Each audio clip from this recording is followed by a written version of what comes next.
ये वीडियो आईएचएम्स में assistant lecturer और टीचिंग एसोसिएट्स के लिए स्किल टेस्ट में क्या क्या रिक्वायरमेंट चाहिए होती है और स्किल टेस्ट के लिए आपको तैयारी कैसे करनी है उसके बारे में आपको बताएगा। असिस्टेंट लेक्चरर या टीचिंग एसोसिएट की पोस्ट के लिए जो बेसिक रिक्वायरमेंट है वो है आपके पास NHTET का एग्जाम क्लियर होना चाहिए या फिर आपकी PhD होनी चाहिए किसी भी हॉस्पिटैलिटी रिलेटेड सब्जेक्ट में। असिस्टेंट लेक्चरर की रिक्रूटमेंट प्रोसेस में NHTET के एग्जाम का 50% वेटेज लिया जाता है और साथ में ही जो स्किल टेस्ट है जिसमें कि प्रैक्टिकल स्किल टेस्ट या फिर टीचिंग स्किल टेस्ट आता है उसका 50% वेटेज लिया जाता है। तो चलिए स्किल टेस्ट को भी हम समझ लेते हैं। स्किल टेस्ट में जो है सबसे पहले आता है आपका practical skill test. Practical skill test में जो 4 मेजर डिपार्टमेंट हैं जैसे कि front office, housekeeping, food production, F&B service, उसमें से आपको चारों ये जो सब्जेक्ट हैं उसके 30 मार्क्स इसमें डिस्ट्रीब्यूट होते हैं और इसका जो वेटेज है वो 30 मार्क्स का होता है। उसके बाद आता है आपका teaching skill test. Teaching skill test जो है वो 20 मार्क्स उसका वेटेज होता है। प्रैक्टिकल स्किल टेस्ट में आपके मिनिमम पासिंग मार्क्स हैं 15 और जो आपका टीचिंग स्किल टेस्ट है उसमें मिनिमम पासिंग मार्क्स हैं 10। प्रैक्टिकल स्किल टेस्ट जो है वो चारों मेजर डिपार्टमेंट में होता है और इसमें जो है जो लोगों को सबसे ज्यादा डिफिकल्ट होता है जो नॉन फूड प्रोडक्शन बैकग्राउंड के होते हैं वो फूड प्रोडक्शन का प्रैक्टिकल होता है, क्योंकि इसमें जो है आपको 2 या 3 घंटे में एक मेन्यू प्रिपेयर करना होता है, कुछ डिशेस प्रिपेयर करनी होती है। तो इसको हम समझ लेते हैं कि फूड प्रोडक्शन में आपको किस तरीके से तैयारी करनी है। तो सबसे पहले जो है यहाँ पर चिट सिस्टम होता है जिसमें कि ऑलरेडी जो चिट्स होती हैं उसमें फूड आइटम्स के नाम या मेन्यू के डिशेस के नाम होते हैं। उसमें से आपको एक चिट उठानी होगी और वहां से आपको कोई भी एक मेन्यू को बनाना होगा। तो जो है ये नॉर्मली 3 या 4 कोर्स मेन्यू होता है। नॉर्मली जो है ये 3 कोर्स मेन्यू रखते हैं क्योंकि पॉसिबल नहीं होता है 2-3 घंटे में इतना बड़ा मेन्यू प्रिपेयर करने के लिए। इसमें जो है आपको कई बार प्री डिसाइडेड होता है, मोस्टली जो है प्री डिसाइडेड मेन्यू होता है जिसमें कि फ्रेंच है, इटालियन है, इंडियन मेन्यू है या फिर और भी कोई फेमस कुजीन है उसका मेन्यू आपको प्रिपेयर करना हो सकता है। और कई बार जो है आपका menu of your own choice जो है, इंग्रेडिएंट वहां पर दिए होते हैं, बास्केट ऑफ इंग्रेडिएंट्स, उसमें से आपको अपने हिसाब से एक मेन्यू आप बना सकते हैं। तो रिकमेंडेड ये है कि जो फाइनल ईयर के जो प्रैक्टिकल्स हैं उसमें जो मेजर कुजीन्स हैं, इटालियन है, इंडियन है, चाइनीज है, फ्रेंच है, इनके जो है आप मेन्यू प्रिपेयर 2-3 डिश को प्रिपेयर करना चालू कर दीजिए। यदि आप फूड प्रोडक्शन में तो बहुत अच्छी बात है, यदि नहीं है तो अपने घर में इन डिशेस को स्लोली प्रिपेयर करना, डेली 1 या 2 आइटम आप घर में बनाकर प्रिपेयर कर सकते हैं। अन्यथा यदि आप सोचेंगे कि इस प्रैक्टिकल के 2 या 3 दिन पहले आप प्रैक्टिस करना चालू करेंगे तो वो पॉसिबल नहीं होगा। तो इसके साथ में ही जो है आप मेन्यू अपनी एक चॉइस का जो मेन्यू है वो भी तैयार कर सकते हैं। तो उस जो आपके खुद की चॉइस का जो मेन्यू रहेगा उसमें आपको वो डिश रखनी है जो कि इजी टू प्रिपेयर हो और टाइम कंज्यूमिंग ना हो। तो नॉर्मली जो है इसमें आप एक चिकन डिश जो कि ग्रिल्ड चिकन बेस्ड डिश हो सकती है, साइड अकम्पनीमेंट्स हो सकते हैं और एक डिजर्ट हो सकती है या इस तरीके से आइटम हो सकते हैं जो कि इजी टू प्रिपेयर हो और एक दूसरे के साथ कॉम्बिनेशन में सूट होते हो। इसके बाद जो है आपका जो मेन्यू है उसमें मेन डिश होनी चाहिए। नॉर्मली जो है आइटम्स में चिकन को ही मेन डिश, क्योंकि बाकी जो अदर मीट है जैसे कि मटन है उसको कुक होने में काफी टाइम होता है, तो वो वायबल नहीं होता है इस तरीके के प्रैक्टिकल स्किल टेस्ट के लिए। तो आपकी जो मेन डिश है नॉर्मली है वो आपकी चिकन डिश होती है। इसमें जो है साइड डिश, अलग अलग साइड डिश है जैसे कि आपकी मैश पोटैटो है, ऑग्रेटिन डिशेज हैं, जैसे कॉलीफ्लावर ऑग्रेटिन है, इस तरीके से बहुत सारी ऑग्रेटिन डिशेज होती हैं, वो हो सकती हैं या फिर सॉटेड वेजिटेबल हो सकती हैं। तो ये जो है आपकी potato based side dish normally होती हैं, या फिर बॉइल्ड वेजिटेबल्स हो सकता है, सॉटेज वेजिटेबल्स हो सकता है। तो ये साइड डिश जो है आपके मेन मेन्यू के साथ में मैच होनी चाहिए।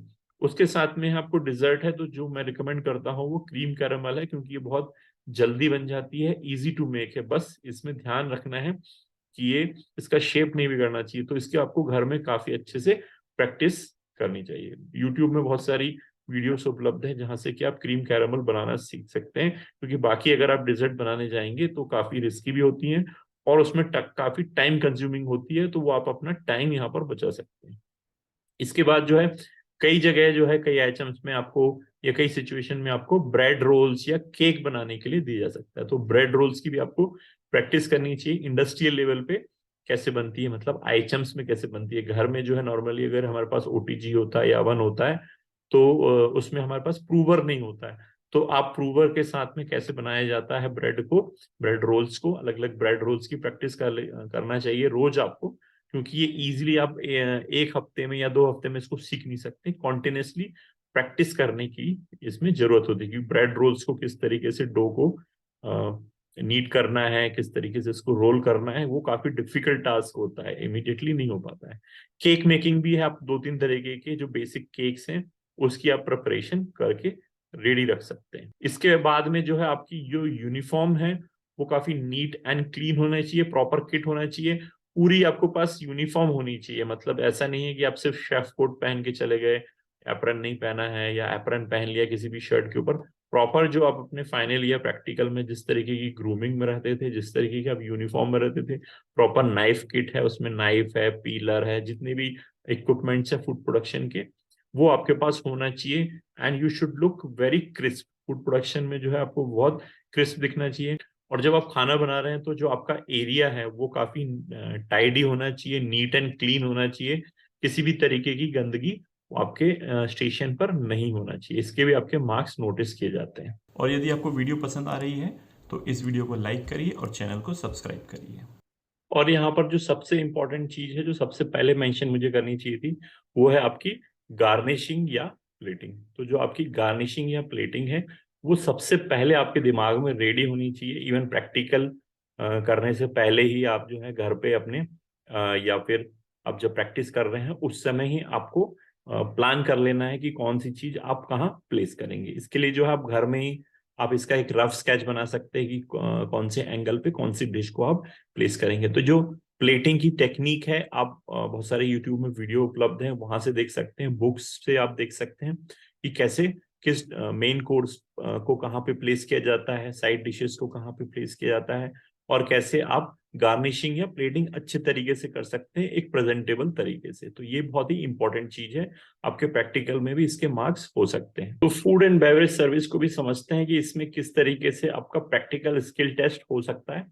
यहाँ पर जो है सबसे मेन जो है वो आपका टेबल सेटअप है। तो यहाँ पर भी चिट सिस्टम होगा, अलग अलग जो डिश है या मेन्यू है उसके हिसाब से आपको टेबल सेट करना पड़ सकता है। फॉर एग्जाम्पल एक डिश आपको दे दी है, पास्ता की कोई डिश है, तो आप उसको किस तरीके से टेबल को सेट करेंगे तो डिपेंड करता है कि वो पास्ता की डिश में मीट है या नहीं है। ठीक है, तो पास्ता में जो आपके जॉइंट फोक रखते हैं, यदि उसमें मीट नहीं है तो सिर्फ जॉइंट फोक रखेंगे, और यदि मीट आइटम है तो उसमें नाइफ भी जाएगा। तो इस तरीके से जो मेन्यू के हिसाब से आपको टेबल सेट करना पड़ सकता है। और आपको जो है प्रॉपर हैंडलिंग ऑफ इक्विपमेंट्स करनी होगी। मतलब आप ग्लास को प्रॉपर तरीके से हैंडल करेंगे, बेस से कटलरी क्रॉकरी को आप प्रॉपर हैंडल करेंगे, प्लेस करते समय जो है उसको हाइजीनिकली हैंडल करना है, जो कि आपने अपने ड्यूटी रोटा के समय में सीखा होगा। उस तरीके से आपको क्रॉकरी कटलरी को हैंडल करना है, ग्लासवेयर को हैंडल करना है। और जो है डिश या जो मेन्यू है उसके जो कवर है उसको आपको अगर पढ़ना है तो आर श्रृंगावेलवन जो है एफएनबी सर्विस की एक बहुत ही फेमस बुक है, उसमें आपको जो डिश है उसके अकम्पनीमेंट है उसके साथ में ही कवर सेटअप जो है उसकी गाइडलाइंस दी होती है कि जो अगर कोई सी फूड आइटम है उसमें किस तरीके की कटलरी रखनी है, फ्रूट्स हैं, डिजर्ट्स हैं, उसमें किस तरीके का कटलरी क्रॉकरी प्लेस होती है, और उसका कवर क्या होता है वो वहां पर मेंशन है। तो उसको आप जरूर पढ़ के जाइए। हालांकि जो है होटल इंडस्ट्री में बहुत ज्यादा इंडिया में ये फॉलो नहीं होता, इवन जो यूरोपियन कंट्रीज भी हैं, अमेरिका है, वो इस तरीके की चीजों को अवॉइड कर रहा है, सिंप्लिसिटी की तरफ जा रहा है। लेकिन चूंकि हमें ये प्रैक्टिकल स्किल टेस्ट क्लियर करना है तो हमें इसकी जो बेसिक चीजें हैं उनकी एटलीस्ट जानकारी हमें उसको पढ़ के जाना है, ताकि हम वहां पर जाके बिल्कुल ब्लैंक ना हो जाए। उसके बाद जो है आपको क्रॉकरी कटलरी जो ग्लासवेयर है एज पर द मेन्यू आपको टेबल पर सेट करना है। इसमें आपका क्रूएट सेट है, बाकी चीज भी प्रॉपर एक टेबल का सेटअप होना चाहिए। और जो है आपके इसके साथ में आपको सर्विस दी जा सकती है, जैसे कि क्लियरेंस करना, एस्ट्रे चेंज करना, टी कॉफी सर्विस है, ये भी आपको दिया जा सकता है। इसमें जो है आपको इक्विपमेंट आइडेंटिफिकेशन भी दिया जा सकता है, हालांकि ऐसा बहुत कम होता है इक्विपमेंट आइडेंटिफिकेशन का, बट जो है ग्लासवेयर है, अलग अलग तरीके के ग्लास हैं, जैसे कॉकटेल ग्लासेस हैं, विस्की के ग्लासेस हैं, अलग अलग बेवरेज के ग्लासेस हैं, या फिर डिफरेंट टाइप्स ऑफ क्रॉकरी है, कटलरी है, उनको आइडेंटिफिकेशन करने को आपको दिया जा सकता है। तो आप जो है कोशिश करें कि उसको आप पहले से ही, अगर आप काम कर रहे हैं तो वहां पे होटल में जाके उसको अच्छे से देख लें अपने। अगर आप उस डिपार्टमेंट के नहीं है, मान लीजिए एफएनबी सर्विस के नहीं है, तो आप जाके पूछ सकते हैं। मान लीजिए फ्रंट ऑफिस में है तो आप जाके एक बार रेस्टोरेंट में जाके पूछ सकते हैं। और यदि आप अपने घर पर भी जो है अपने यूट्यूब में देखकर इस तरीके से या बुक की मदद से, आर सिंगावेलवन, जो अगेन सेम बुक में रिकमेंड करूंगा, बहुत अच्छी किताब है ऑक्सफोर्ड पब्लिकेशन की, उससे आप जाकर पढ़ सकते हैं, तो आपको काफी हेल्पफुल होगी वो एग्जाम में। इसके बाद जो आता है, आपको प्रॉपर यूनिफॉर्म आपकी होनी चाहिए। और जो एफएनबी सर्विस के लिए आप ब्लेजर है, टाई है, इस तरीके से आप वेल ग्रूम्ड होके जा सकते हैं। और साथ में आपके पास प्रॉपर किट होनी चाहिए, जो एफएनबी की किट जो आप फर्स्ट ईयर में जो फॉलो करते थे, उसी चीज को आपको ले जाना है। साथ में आपको एक वाइन ओपनर भी आप ले जाएंगे तो काफी अच्छा रहेगा। तो चलिए एकोमोडेशन ऑपरेशन की भी चर्चा कर लेते हैं। इसमें जो है आपको यहाँ पर भी जो है चिट सिस्टम है, इसमें दो मेन प्रैक्टिकल आते हैं। पहला जो मेन प्रैक्टिकल है वो आपका बैड मेकिंग है। तो ये आपको थॉरो प्रैक्टिस कर लेनी है अपने घर में, किस तरीके से बैड मेकिंग होती है, जो ट्रेडिशनल बैड मेकिंग या मॉडर्न बैड मेकिंग है। इसमें आपका हाथ बिल्कुल परफेक्ट होना चाहिए, क्योंकि यहाँ पर आपको सिर्फ 10 या 15 मिनट से मैक्सिमम 15 मिनट का टाइम दिया जा सकता है। मेरे हिसाब से तो 10 मिनट से ऊपर टाइम नहीं दिया जाता है। और आप किस तरीके से, किस प्रोसेस से बैड मेकिंग करते हैं, वो काफी इंपॉर्टेंट है। साथ में जो है आपको टर्न डाउन सर्विस जो है ये भी समझ लेनी है कि कौन सा फोल्ड इसमें बनाया जाता है, टर्न डाउन सर्विस में कौन कौन सी एक्टिविटीज होती हैं, ये भी आपको थॉरोली पढ़ लेना है और इसकी काफी बार प्रैक्टिस कर लेनी है। क्योंकि जो बैड मेकिंग है ये पूरी तरीके से प्रैक्टिस का काम है और काफी इजी काम है, लेकिन इसकी प्रैक्टिस अगर आपकी अच्छी है तो ही वो इजी होगा। इसके बाद जो है आपको फ्लावर अरेंजमेंट, ये टॉपिक भी आपको मिल सकता है। अगर आपके चिट में 2 चिट 3 चिट इस तरीके से रखेंगे, अलग अलग टास्क दिए होंगे, उसमें यदि आपका बैड मेकिंग आता है तो आपको बैड मेकिंग करनी है, और यदि फ्लावर अरेंजमेंट आया हुआ है तो आपको फ्लावर अरेंजमेंट करना होगा। अब फ्लावर अरेंजमेंट में भी जो है पर्टिकुलर फ्लावर अरेंजमेंट सिचुएशन आपको दी जा सकती है, जैसे कि शेप बेस्ड फ्लावर अरेंजमेंट है, ट्रायंगुलर फ्लावर अरेंजमेंट है, एस शेप है, क्रिसेंट शेप है। तो इस तरीके से डिफरेंट शेप बेस्ड आपको फ्लावर अरेंजमेंट दिए जा सकते हैं। इसके अलावा आता है, नेक्स्ट आता है आपका स्टाइल बेस्ड, जिसमें आपका इकेबाना है या फिर मॉडर्न है, क्लासिकल है, इस तरीके से डिफरेंट स्टाइल बेस्ड के फ्लावर अरेंजमेंट भी आपको दिए जा सकते हैं। नेक्स्ट जो है वो आपका प्लेस बेस्ड, मतलब कि किसी पर्टिकुलर प्लेस में रखने के लिए वो फ्लावर अरेंजमेंट आपको दिया जा सकता है, जैसे कि बुफे टेबल के लिए आपको दिया है, या साइड टेबल में आपको फ्लावर अरेंजमेंट करना है। तो वो काफी ट्रिकी सिचुएशन है, आपको इसमें फ्लावर अरेंजमेंट का काफी थॉरो नॉलेज होना चाहिए, तभी आप इसमें सिचुएशन बेस्ड फ्लावर अरेंजमेंट कर पाएंगे। नॉर्मली जो है आप शेप बेस्ड या स्टाइल बेस्ड सीख सकते हैं, but place based flower arrangement सीखने के लिए आपको जो फ्लावर अरेंजमेंट का टोटल कॉन्सेप्ट है वो बेसिक समझ में आना चाहिए, तभी आप प्लेस बेस्ड फ्लावर अरेंजमेंट कर पाएंगे। फ्रंट ऑफिस के प्रैक्टिकल स्किल टेस्ट के लिए आपको वेल ग्रूम्ड होना चाहिए, आपकी यूनिफॉर्म क्रिस्प होनी चाहिए, शूज जो है शाइनिंग होने चाहिए, एक प्रॉपर प्रॉपर जो है आपका प्रोफेशनल अटायर होना चाहिए। इसमें जो है आपको अगेन चिस सिस्टम के थ्रू वेरियस प्रैक्टिकल्स या स्किल टेस्ट आपका हो सकता है, जिसमें कि आपका नंबर 1 पर आता है आईडीएस। आईडीएस में जो है आपको प्रॉपर आईडीएस के जो बेसिक है कम से कम वो आना चाहिए, जो सॉफ्टवेयर है उसको रन करना आना चाहिए, प्रैक्टिकली आपको करना आना चाहिए, सिर्फ थ्योरेटिकल पढ़ने से नहीं होगा, आपको प्रैक्टिकली जो है इसका जो है, आप अगर इसको क्रैक वर्जन मिल जाता है वो चला के देख सकते हैं, हालांकि काफी मुश्किल से मिलता है, या ऑनलाइन काफी वीडियोस हैं, इसको आप देख सकते हैं, जिसमें कि आपको आईडीएस में रजिस्ट्रेशन करना, कैशरिंग करना, पोस्टिंग करना, या किसी तरीके की रिपोर्ट को डाउनलोड करना, उसका जो है आपको वीडियोस मिल जाएंगे वहां पर ऑनलाइन, तो आप उसको लर्न कर सकते हैं, उसकी प्रैक्टिस कर सकते हैं। उसके बाद है आपको सिचुएशन हैंडलिंग दी जा सकती है, अगेन चिट में या तो दोनों प्रैक्टिकल दी जा सकते हैं, या फिर आपको एक इनमें से उठा के सिचुएशन हैंडलिंग दी जा सकती है कि आप पर्टिकुलर सिचुएशन में किस तरीके से रिएक्ट करेंगे। तो ये काफी टेक्ट एंड डिप्लोमेसी वाला मामला है, इसका कोई परफेक्ट फॉर्मूला नहीं है, कोई फॉर्मूला नहीं, बट जो सिचुएशन हैंडलिंग की जो बेसिक चीजें होती हैं कि आपको कूल एंड काम रहना है, पहले गेस्ट को सुनना है और फिर आपसे सॉल्यूशन देना है। तो ये आपका जो विट है, आपकी जो प्रेजेंस ऑफ माइंड है, जो स्पॉन्टेनिटी है, उसके हिसाब से आप सिचुएशन हैंडलिंग कर सकते हैं। एग्जाम्पल जो आप यहाँ पर देख रहे हैं, लगेज लॉस का है, ओवर बुकिंग का है, इस तरीके से बहुत सारे एग्जाम्पल है। आप ऑनलाइन जो वेबसाइट्स हैं होटल्स की, वहां पर जो है IHM की वेबसाइट्स हैं, वहां भी जो नोट्स हैं उसमें इस तरीके की सिचुएशन हैंडलिंग को कैसे हैंडल करना है उसको आप पढ़ सकते हैं। पहले से ही जो फ्रंट ऑफिस की बुक है ऑक्सफोर्ड की, वहां से भी जाकर आप डिफरेंट जो है केस स्टडी जो है वो पढ़ सकते हैं, उससे आपको हेल्प मिलेगी। बट अल्टीमेटली कई क्वेश्चन जो है आपको ऐसे आ सकते हैं जो कि कहीं पर भी मेंशन नहीं है, तो वहां पर आपको देन एंड देयर आपको जो बेसिक है सिचुएशन हैंडलिंग की वो पता होना चाहिए, और देन एंड देयर आपको वहां पे उस चीज को रिजॉल्व करना होगा। स्किल टेस्ट का जो सेकंड पार्ट आता है वो आपका टीचिंग स्किल टेस्ट है। टीचिंग स्किल टेस्ट में आपको क्लास में जाके पढ़ाना पड़ सकता है, जिसमें कि स्टूडेंट भी हो सकते हैं, फैकल्टी भी हो सकते हैं, और आपके एक्सटर्नल एग्जामिनर हैं वो भी हो सकते हैं, साथ में बैठे हुए रहेंगे। और वहां पर जो है आपको एक टॉपिक दिया जाएगा, अगेन चिट सिस्टम है, किसी भी सब्जेक्ट का हो सकता है, एक जेनरिक टॉपिक रहेगा। उस पर आपको 5 से 10 मिनट, नॉर्मली जो है 10 मिनट का टाइम दिया जाता है। 10 मिनट आपको वहां पर उनसे इंटरेक्ट करना पड़ेगा, स्टूडेंट्स हैं, फैकल्टीज हैं, या जो एग्जामिनर हैं, उनके सामने आपको एक लेक्चर डिलीवर करना है, उनको एंगेज करना है। तो इसमें जो सबसे मेन चीज है वो कि आपका चिट सिस्टम है। 10 मिनट आपको पढ़ाना है क्लास में, उसके बाद जो है आपको कॉन्फिडेंट रहना है कि अगर यदि आपको टॉपिक नहीं भी पता है तो आपको जो जेनरिक टीचिंग एबिलिटीज हैं वहां पे वो आप डिस्प्ले कर सकते हैं।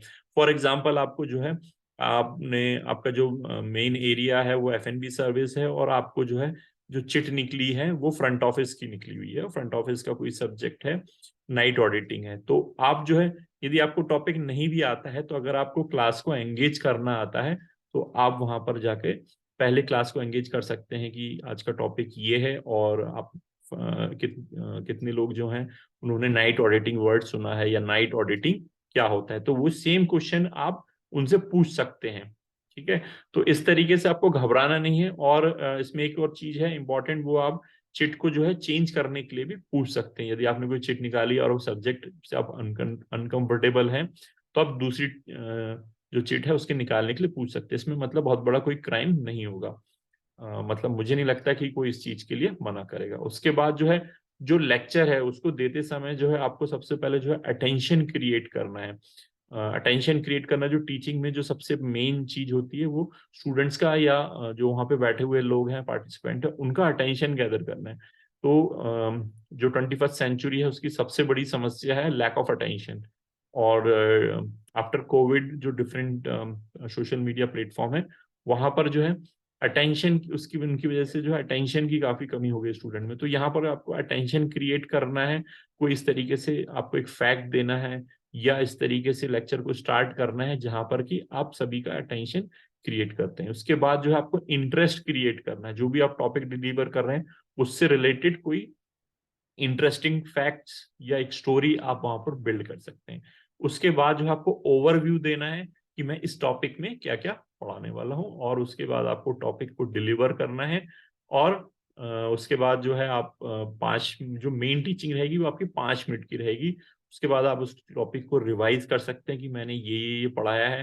क्वेश्चन पूछ सकते हैं, क्वेश्चन पूछना सबसे इंपॉर्टेंट पार्ट है आपके एक लेक्चर डिलीवरिंग का। क्वेश्चन में जो आप जो है स्टूडेंट से ही वो चीजें पूछ सकते हैं जो आपने पढ़ाई है, या उनसे पूछ सकते हैं what do you think about this topic, आप इससे एग्री करते हैं या डिसएग्री करते हैं। तो एक ओपन क्लासरूम डिस्कशन की तरह आप इसको कर सकते हैं। इसके बाद जो है आप उनको असाइनमेंट भी दे सकते हैं कि ये मैंने जो आपको पढ़ा है इस पे आपको इसमें एक प्रोजेक्ट बनाना है, या इसके बारे में और लिख के लेके आना है, इसके एग्जाम्पल लिख के आने हैं, केस स्टडी करनी है। इस तरीके से भी आप पढ़ा सकते हैं। तो यहाँ पर जो है आपकी teaching skill test is not merely about the knowledge of the topic, it is more about how you deliver the lecture, how you engage the students, and how you present yourself in the classroom, and how you feel comfortable among the students. तो ये एक काफी tricky situation है teaching skill test को किस तरीके से handle करना है, क्योंकि कई बार जो है वो चिट जो निकलती है उसमें जो लिखा हुआ रहता है वो हमें पता ही नहीं होता है कि वो होता क्या है। ये भी हो सकता है, या फिर उस टॉपिक को आपने अपने खुद के कॉलेज के टाइम में स्किप कर दिया होगा, या उसको सीरियसली नहीं पढ़ा होगा। तो कई बार इवन घबराहट के कारण जो हमें टॉपिक आते हैं वो भी हम भूल जाते हैं। तो ये बहुत ही डिफिकल्ट चीज तो मैं नहीं बोलूंगा, बट जो प्रैक्टिकल में आपको काफी टाइम मिलता है, आप अपने हिसाब से चीज को कर सकते हैं। बट टीचिंग स्किल टेस्ट में चूंकि आपके पास टाइम कम है और प्लस आप लोगों के सामने उस चीज को डिलीवर कर रहे हैं, जो कि कई लोगों के लिए अनकंफर्टेबल सिचुएशन हो सकती है, तो यहाँ पर जो है आपको घर में ही इस चीज की प्रैक्टिस कर लेनी है। जो आपके फैमिली मेंबर हैं या आपके फ्रेंड सर्कल है, उनको आप ये टॉपिक टीच कर सकते हैं, या आप एक खाली रूम में जाके एक इमेजिनरी ऑडियंस है उनको टीच कर सकते हैं, एक टॉपिक तैयार कर सकते हैं। और इंटरनेट पे, गूगल पे या यूट्यूब में आप वीडियोस देख सकते हैं कि किस तरीके से स्टूडेंट्स को एंगेज किया जाता है, क्लासरूम को कैसे कंडक्ट किया जाता है, और बॉडी लैंग्वेज क्या होनी चाहिए हमारी। तो इस तरीके से इसको आपको तैयारी करनी चाहिए। हॉस्पिटैलिटी से रिलेटेड इसी तरीके के वीडियोस को देखने के लिए इस चैनल को तुरंत सब्सक्राइब कीजिए। और यदि साथ में ही आप नवोदय विद्यालय समिति के कैटरिंग असिस्टेंट के एग्जाम की तैयारी कैसे करना है उसका वीडियो देखना चाहते हैं तो आप डिस्क्रिप्शन में जाकर उसका लिंक प्राप्त कर सकते हैं।